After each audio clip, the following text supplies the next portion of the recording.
Real Life Radio presents Catholic psychiatrist Dr. Michelle Fiorella, reflecting and exploring the connection of Sunday's liturgy and how that message applies to our often seemingly out-of-control lives. And now, Dr. Michelle. Well, this is Dr. Michelle, and welcome back. We are looking at the Gospel for the fifth Sunday in Lent. We're looking at John 11, verses 1 through 45, and we did look at the reading, the first reading from Ezekiel, where the Lord says that He's going to rise people from the graves to bring them back to restore them back to Israel, and He does this to show that He is God. Jesus says pretty much the same thing all those years later when He's confronted with this situation with Lazarus, and He says, this is going to show God's glory. This is God's glory.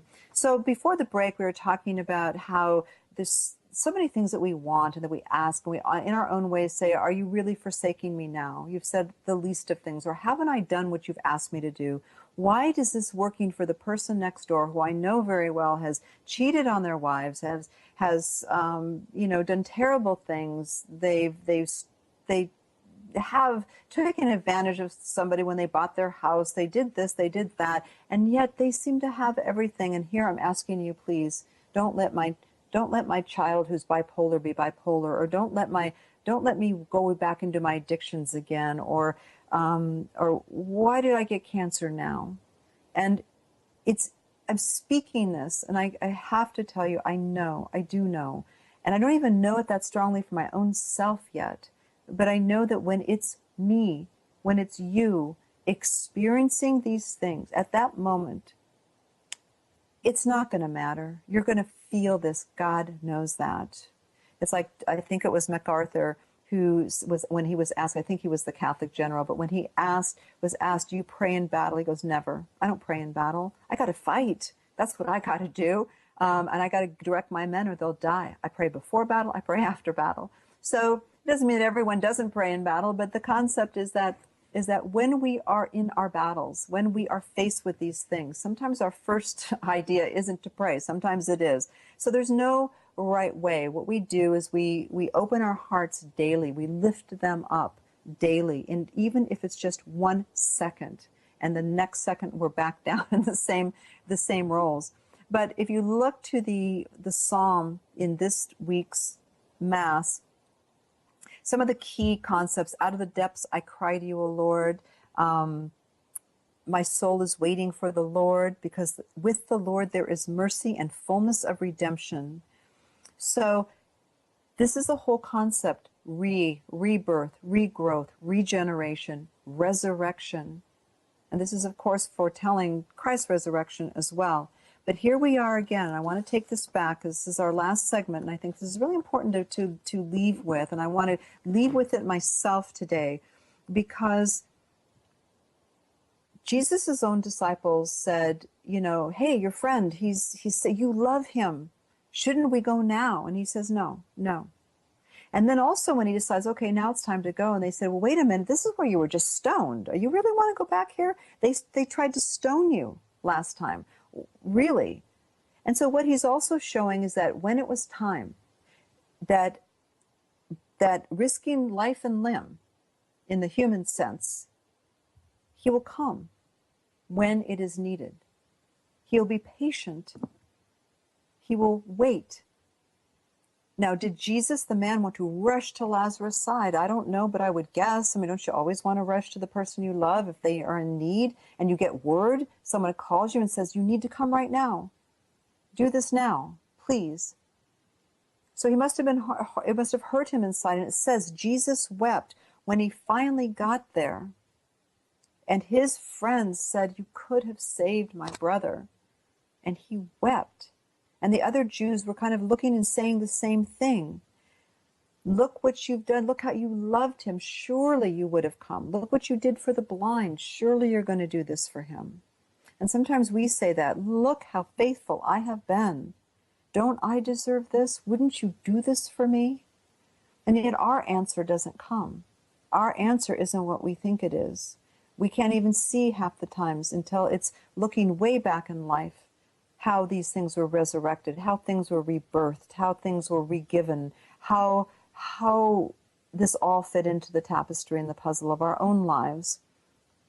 So when Jesus, he wept himself and he sighed, and it said his sigh came straight from his heart because he knew their suffering, but he also knew that they didn't know. He knew what they did. He knew what they didn't know. That this was meant to be. This is the way it had to happen.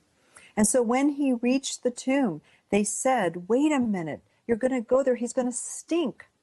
So basically it's like, yeah, no matter how wretched you become, how smelly you become, I will raise you from the dead. I will regenerate you. It will happen. It can happen. And sometimes, even if I believe that for a second, the next time I feel that pain, I don't believe it anymore. It's not that I don't believe it, I don't think of it. I just feel wrecked and I just want help. But that was very important for him to wait. And he was waiting until, and even Martha, who really wanted him in there, or maybe it was Mary, who said, wait a minute, don't roll back the stone now. He stinks, he's decaying. And that's precisely when Jesus came there. And remember, what does Jesus do? He gets his hands dirty.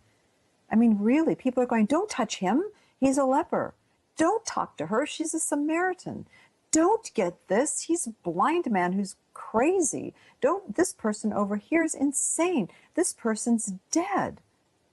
This person shouldn't even be looked at. This person is rotting. And Jesus says, he just walks in. And he just does what he has to do. He walks in with light. He illuminates all around him. But not everybody, because a lot of people want to say, oh, well, this could have happened anyway, or look, it's got to be some other terrible reason, or, there's some other thing that's going on that we can't see. Some people are never going to give in. But we are renewed, and we are asked to be renewed day after day after day after day. And sometimes that means in our own sacrifices, even if it means our sacrifice of 10 minutes a day to do some contemplative prayer, to open ourselves up to say, Jesus, I feel horrible inside. I feel like there's no way out. I feel like I'm in my own grave. I don't know what to do. I feel buried. My family feels buried. Everything feels awful. Too many tragedies. How come I have all this tragedy? Why can't you do that? I've had people come to me and say, I prayed and prayed and prayed. I did everything that God asked me to do, and still my wife died. How can that happen? Or other people have come to me and said, there's no way I can believe, because why would a good God take that away? I had someone even say to me, that's why I don't believe, because how could someone take your grandbaby like that? Some great God. And so, I don't even know what I answered. Maybe that would have been a great time to witness, but at the same time, I don't know the answer. I really don't. I don't know. All I know is that I open and I wait for those moments when I feel God's presence, the moments when I feel my grandson's presence, the moment when I believe in the communion of saints, I believe in the forgiveness of sins, I believe in the resurrection of the dead, and the dead in all of its many incarnations, as far as if it's the deadness of soul, the deadness of spirit, the deadness of everything. There are times where, you say, oh, I'm just brain dead. And we joke that way. But it's because we just feel like we've got nothing left. I don't have anything here. My humor's gone, whatever. Or we think, oh, I used to have talent. I don't have talent now. Well, we may not be able to be that ballerina that we wanted to be, but that dance is still in us. That joy is still in us. The joy we had as children, that laughter is still in us. The ability, as you may or may not see if you ever look at this YouTube, I have green fingernail polish on. Why do I have green fingernail polish on? Because a little 8-year-old wanted to give me a spa. A friend of mine's 8-year-old said, oh, she's had a rough time lately. Let's give her a spa day. And so she painted my fingernails green. And isn't that joyful? And to her, it was as much of a spa as if I would have paid $600. And to me, it was more than that, because I did relax. And it was fun to have glitter on my feet in a little dishpan full of water and green fingernails.